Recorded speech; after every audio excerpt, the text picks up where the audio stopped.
Hello aspirants, welcome back to living April. അപ്പോൾ നമ്മുടെ prelim സീരീസിൻ്റെ part 3 വീഡിയോയിലേക്ക് എല്ലാവർക്കും സ്വാഗതം. അപ്പോൾ ഇതിന് മുന്നത്തെ വീഡിയോയിൽ പാർട്ട് 2 എങ്ങനെ നമുക്ക് PSCയുടെ സിലബസ് ആസ് എ ബിഗിനർ നമുക്ക് എങ്ങനെ പഠിച്ചു തുടങ്ങാം എന്നുള്ള വീഡിയോയാണ്. കാണാത്തവരാണെങ്കിൽ വേഗം പോയി കാണുക കേട്ടോ. പിന്നെ ഒരു പ്രശ്നം എന്ന് വെച്ചിട്ടുണ്ടെങ്കിൽ ഇൻട്രസ്റ്റ് ഇല്ലായ്മയാണ്.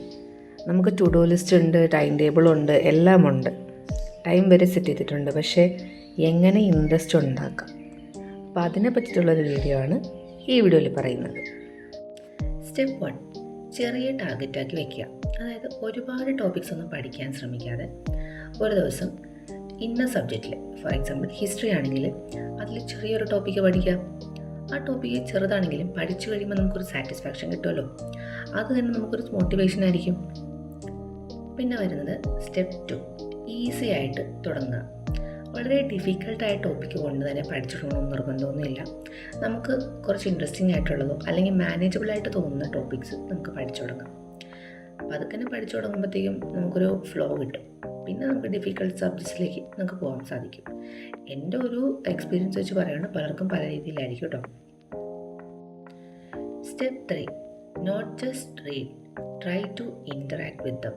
അതായത് വെറുതെ വായിച്ചുകൊണ്ടിരുന്നാൽ കുറച്ച് കഴിയുമ്പോഴത്തേക്കും മൈൻഡിന് തന്നെ ഒരു മടുപ്പുണ്ടാവും, വേറൊരു വഴിയിലേക്ക് പോകും. ബോറടിക്കുമ്പോഴാണല്ലോ വേറെ സ്ഥലത്തോട്ടൊക്കെ പോകുന്നത്. അപ്പോൾ അതുകൊണ്ട് ഇമ്പോർട്ടൻറ്റ് പോയിൻറ്റ്സ് മാർക്ക് ചെയ്യുക. സ്വന്തം വേഴ്സിൽ ചെറിയ ചെറിയ നോട്ട്സ്, സ്റ്റിക്കി നോട്ട്സോ അങ്ങനെ എന്തെങ്കിലും ചെറിയ പേപ്പറിൽ നോട്ട്സ് ഉണ്ടാക്കുക. സ്വയം ക്വസ്റ്റ്യൻസ് ചോദിക്കുക. PYQs, മോക്ക് ടെസ്റ്റ് അങ്ങനെയുള്ള കാര്യങ്ങളൊക്കെ ചെയ്ത് നോക്കുക.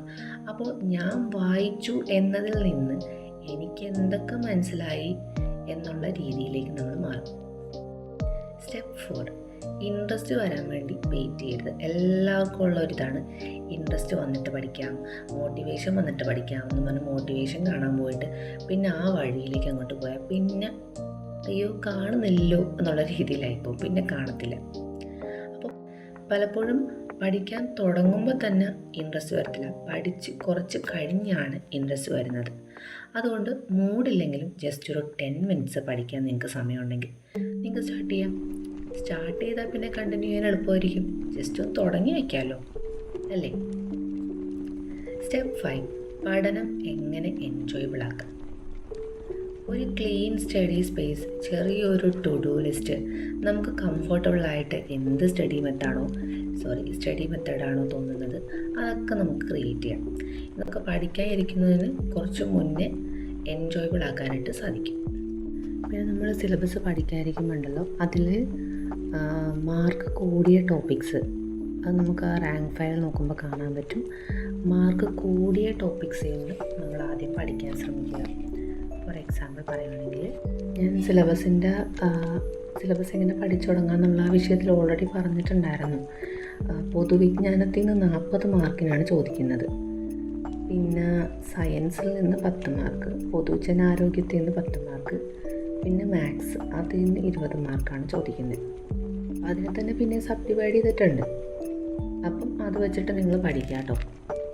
പിന്നെ ഇത്രയും നാൾ ഞാൻ PSC പഠിച്ചതെന്ന് എനിക്ക് മനസ്സിലായ കാര്യം എന്ന് വെച്ചിട്ടുണ്ടെങ്കിൽ, നമ്മൾ ഈ പഠിക്കുന്ന കാര്യങ്ങൾ വ്യക്തമായിട്ട് മനസ്സിലാക്കി പഠിക്കണം. കൺസെപ്റ്റ് ക്ലിയർ ആയിരിക്കണം. അങ്ങനെ ക്ലിയർ ആവാതെ പഠിച്ചു കഴിഞ്ഞാൽ പിന്നെ നമ്മൾക്ക് ചില കൺഫ്യൂഷൻ വന്ന് നമ്മൾ പഠിച്ചതും കൂടെ നമ്മൾ തെറ്റിക്കും.